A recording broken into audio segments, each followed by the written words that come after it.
নয়াপাৰা জাতীয় বিদ্যালয়ৰ 10মান শ্ৰেণীত পঢ়া ছাত্ৰ-ছাত্ৰীসকলৰ আজি বিদায় সভা। সেই সম্পৰ্কে আমি বিদায় সভালৈ যাই আছোঁ। একেবাৰে আজি ৰাতিপুৱাতে পাই গ'লো আমাৰ নয়াপাৰা জাতীয় বিদ্যালয়। আমি বিদায় হ'বলৈ আমন্ত্ৰণ জনাইছোঁ। এয়া আৰ্জিনা, এয়া জেচমিনা। সকলোৱে তোমাক স্বাগতম।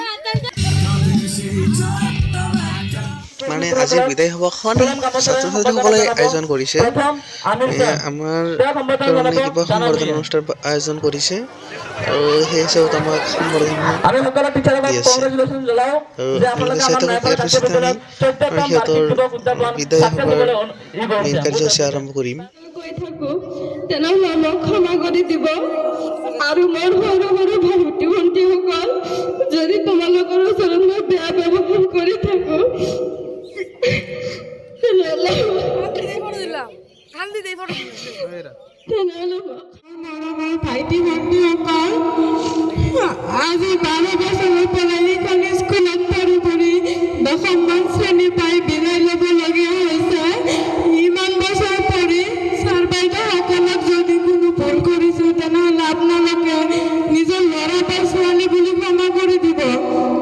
আৰু মই মৰমৰ ভাইটি ভণ্টিসকল, তোমালোকৰ ওচৰত যদি কোনো বেয়া ব্যৱহাৰ কৰিছোঁ তেনেহ'লে তোমালোকে মোক ক্ষমা কৰি দিবা। আৰু মোৰ লগৰ বন্ধু বান্ধৱীসকল, তোমালোককো যদি মই কিবা বেয়াকৈ কৈছোঁ তেনেহ'লে সেইবোৰ তোমালোকে মনত নাৰাখি মোক নিজৰ বাইদেউ ভণ্টি বা ভণ্টি বুলি ক্ষমা কৰি দিবা।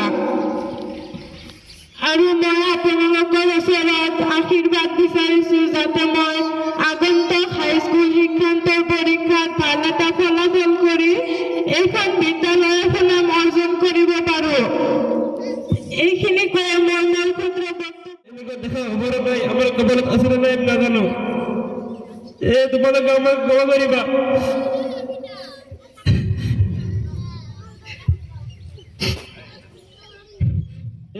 সেই দিনটোলৈ যেদিনা মই এই বিদ্যালয়ত প্ৰথম আহিছিলোঁ।